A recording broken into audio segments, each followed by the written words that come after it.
అంటే మాకు తెలుగు పాట అది నాటు నాటు కదా, నాటు నాటు అని చెప్పి ఒక పాట కొడితే దానికి ఆస్కార్ వస్తుందా అని మనం ఎవరైనా సరే జ్యోతిష్యం చెప్తే నమ్ముతాం.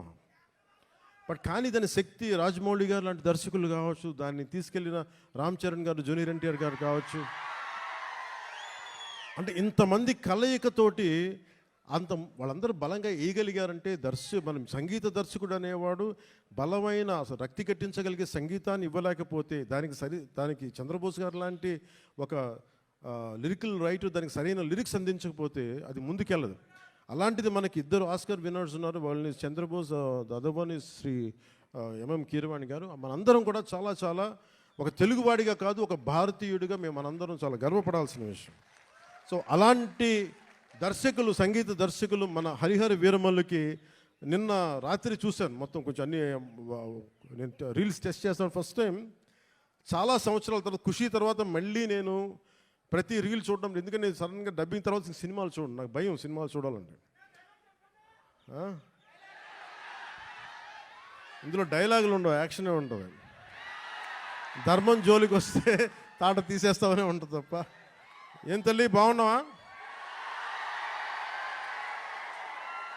గుర్తుంది, మన ఆఫీస్లో కలిసాము. అవును గుర్తుంది.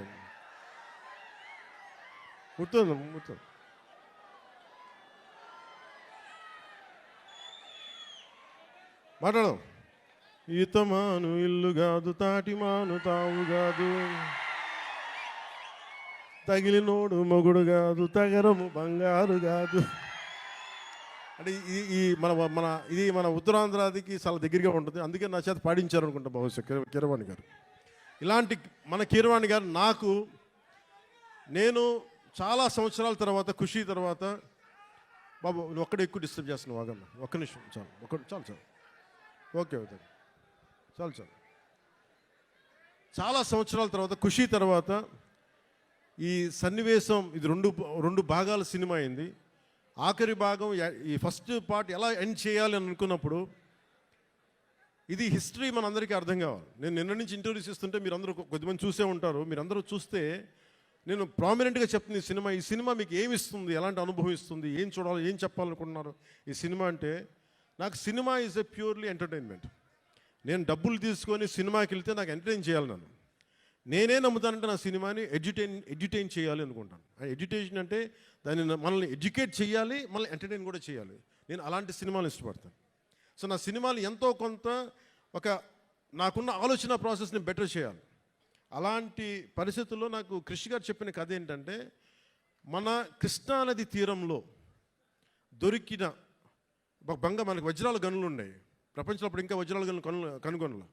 అలాంటి టైంలో మన కృష్ణానది తీరం కొల్లూరులో ఉన్న, మన మంగళగిరి దగ్గరలో ఉన్న ఒక 60-70 కిలోమీటర్ల దూరంలో ఉన్న కొల్లూరులో దొరికిన ఒక వజ్రం కోహినూర్. ఆ కోహినూర్ని గోల్కొండ నవాబ్ కులీ కుతుబ్ షా చేతికి వెళ్తే అది అక్కడి నుంచి మొఘలాయిల చేతికి వెళ్ళి ఆ తర్వాత ఇప్పుడు అది లండన్ మ్యూజియంలో ఉంది.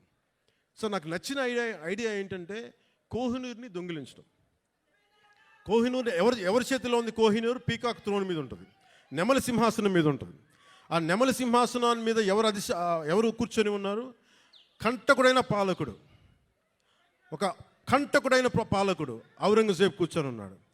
అలాంటి ప్రజాకంటకుడు, దుర్మార్గుడు అయిన ఔరంగజేబ్ కూర్చున్న నెమలి సింహాసనం పైన ఉన్న ఆ కోహినూర్ వజ్రాన్ని దొంగిలించాలి, అది తిరిగి వెనక్కి తీసుకురావాలి అని కులీ కుతుబ్ షా ఆదేశించినప్పుడు ఈ సినిమా పరిస్థితుల్లో హరిహర వీరమల్లుకి ఒక కల్పిత పాత్రకి ఇక్కడి నుంచి మొదలు పెడతాడు.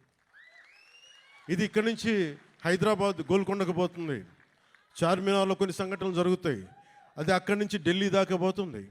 ఢిల్లీ ఈ మొదటి భాగం ఎక్కడ ఆగుతుందంటే, ఢిల్లీ కోటకి, ఎర్రకోటకి వెళ్ళబోయే ముందు ఎట్లాగైతేనూ చివరి దాకా వెళ్ళాడు, ఎక్కడ అతను ఔరంగజేబ్ కలుసుకున్నారా లేదా అనేది, ఎలా ఎదుర్కొన్నారు, తర్వాత ఏం జరిగింది అనేది సెకండ్ పార్ట్. సో ఈ సినిమా ఏం చేయగలదు మనం అనుకుంటే, నేను ఎప్పుడు కూడా చాలామంది సనాతన ధర్మం అంటే ఇది నాట్ అగేన్స్ట్ ఎనీ రిలీజన్. సనాతన Dharma is not against Christianity. సనాతన Dharma is not against Islam. Sanatana Dharma is something which unites us all. అందరిని కలుపుకు తీసుకెళ్ళాడు. కానీ అలాంటి సనాతన ధర్మం అంటే మీరు చెప్పండి, అలాంటి సనాతన ధర్మాన్ని అంటే ఇమాజిన్ ఔరంగజేబ్ లాంటి పాలకుడు పరిపాలించే సమయంలో మనం ఊహించుకోగలమా? ఒక రోజున ఇదే భారత వనిలో, ఇదే భారత నాడులో నువ్వు హిందువుగా ఉండాలంటే జిజియా ట్యాక్స్ పే చేయాలి అని. అలాంటి సందర్భాలు ఉన్నాయి మనకి. నేనేమంటే I'm not against any kings, I'm not against Aurangzeb, I'm not against any Mughal ruler. నేనేమంటానంటే తప్పులు జరిగినప్పుడు అన్ని సమానంగా తెలియజేయాలి. మనకి చాళుక్యుల గురించి తెలుసా? మనకి పాండ్య రాజుల గురించి తెలుసా? విజయనగర రాయలు మన రాజ్యం గురించి తెలుసా? మనకి మన హిస్టరీ బుక్స్లో more about Mughals and less about other Kings. So ఈ సినిమా ఏం ఎక్స్పోజ్ చేస్తుంది అంటే, ఈ సినిమా ఈ ప్రాసెస్లో కోహినూర్ని తెచ్చే ప్రాసెస్లో హీరోకి జరిగే కొన్ని సంఘటనలు ఏం జరుగుతాయి అంటే జిజియా ట్యాక్స్ పే చేయడం. నువ్వు హిందూగా వెళ్ళాలి అంటే నువ్వు పన్ను కట్టాలి. సో పన్ను ఆ కట్టే సమయంలో that is the action episode ఉంటుంది. అంటే ఒక రిలక్టెంట్ వారియర్ యుద్ధంలో పాల్గొనాలని లేదు, వాడికి ఎదుర్కోవాలని లేదు, తన బతకాలనుకునేవాడు. అలాంటి వ్యక్తికి ఎలాంటి పరిస్థితులు వచ్చినాయి, ఎలా తిరగబడ్డాడు, ఆ కోహినూర్ వజ్రం వెళ్ళే ప్రాసెస్లో ఏమేమి జరిగినాయి, అది బేసిక్గా ఈ ఫస్ట్ పార్ట్ కథాంశం. సో మేము కోరుకున్నది ఏంటంటే, ప్రత్యేకించి నేను ఎందుకు డిజైన్ చేసిన యాక్షన్ సీక్వెన్స్ అంటే, నాకు పోరాటాలు చేసేటప్పుడు ఒక్కడిని కొడితే 10 మంది చెల్లా చెదురు పడిపోవడం నాకు నా రేషనల్ మైండ్కి, నా లాజికల్ మైండ్కి ఇబ్బందిగా ఉంటుంది. ఇంకా నేను మార్షల్ ఆర్ట్స్ చదివాను, దాని ఫిలాసఫీ చదివాను, నేర్చుకున్నాను, ప్రాక్టీస్ చేస్తాను. ఈ మధ్యన పాలిటిక్స్కి వచ్చి వదిలేశాను, కానీ లేదంటే నేను రెగ్యులర్లీ నేను ఎస్క్రీమ్ అంటే మార్షల్ ఆర్ట్స్ని ప్రాక్టీస్ చేస్తూ ఉంటాను. ఎందుకంటే నేను strong strong body with strong mind is essential for every human. ఇది నేను నమ్ముతాను. అంటే ఒక బలమైన శరీరం ఉండాలి, ఒక బలమైన మనసుతో పాటు బలమైన శరీరం కూడా ఉండాలి. ఇది నేను నమ్మేవాడిని మనస్ఫూర్తిగా. అందుకే నేను మార్షల్ ఆర్ట్స్ని చాలా బలంగా నమ్ముతాను. సో అందుకని నాకున్న సెన్స్ నాకేమనిపిస్తుంది, ఇలా చేద్దాం అంటే ఫైనల్గా ఆ ఎంటైర్ ఎపిసోడు ఎలా చేస్తే బాగుంటుంది. నా కళ్ళ ముందు నేను హిందూగా జిజియా ట్యాక్స్ పే చేయాలి అంటే ఏమేం జరుగుతాయి సంఘటనలు అని చెప్పి నేను ఆ సమయానికి ఆ టైమ్స్కి వెళ్ళి ఏమేం జరిగితే ఎలా జరుగుద్ది ఈ ఊహించుకునే ప్రాసెస్. అందుకే నా లాస్ట్ 18-20 మినిట్స్ నేను కన్సీవ్ చేయాల్సి వచ్చింది. అది అవసరార్థం, అది నాకు ప్రూవ్ చేసుకోవాలని కాదు, కానీ ఇలా చేస్తే బాగుంటుంది, అలా చేస్తే బాగుంటుంది అని చెప్పి మొత్తం ఆ సీన్ కన్సీవ్ చేసి తిరిగి ఎగ్జిక్యూట్ చేసే టైంలో నేను నేర్చుకున్నాను కాబట్టి మార్షల్ ఆర్ట్స్. వీటిని అంటే నేను చెప్పేది ఇది ఎక్స్ట్రాడినరీ మార్షల్ ఆర్ట్స్ అని కాదు, కానీ చాలా రియలిస్టిక్గా ఎంత చేయగలమో అంత ప్రయత్నం చేశాం. దానికి కీరవాణి గారు అందించిన మ్యూజిక్ నాకు నిజంగా నిన్న రోమాలు నిక్కుపొడుచు అంత అద్భుతంగా అందించారు. సో ఈ సినిమా మీకు ఇంకో 9:30కి మీకు ప్రీమియర్ షోస్ పడబోతున్నాయి యూఎస్లోను, ఇక్కడ మీకు. అందుకే మీ సమయాన్ని ఎక్కువ వేస్ట్ చేయను. 7:15 అయిపోతుంది కాబట్టి బాగుంటుందని మీ అందరికీ తెలియజేసుకుంటూ, నాకు ఈ అవకాశాన్ని ఇచ్చిన మీ అందరికీ, ప్రతి ఒక్కరికి పేరు పేరున ధన్యవాదాలు తెలుపుకుంటూ, నాకు కోరిక ఉంది, ఈ సినిమా అన్న ఎంతసేపు ఒక మంచి హిట్ ఇవ్వనా అంటే నేను భగవంతుని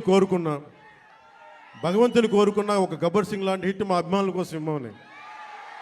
అలాగే ఈ రోజున నాకు నటనలో ఓనామాలు దిద్దుకున్న నా విశాఖపట్నం నేల నుంచి నేను భగవంతుని సరస్వతి దేవిని కోరుకుంటా ఉన్నాను. మీ అందరూ ఆనందించే ఘన విజయాన్ని ఇమ్మని నేను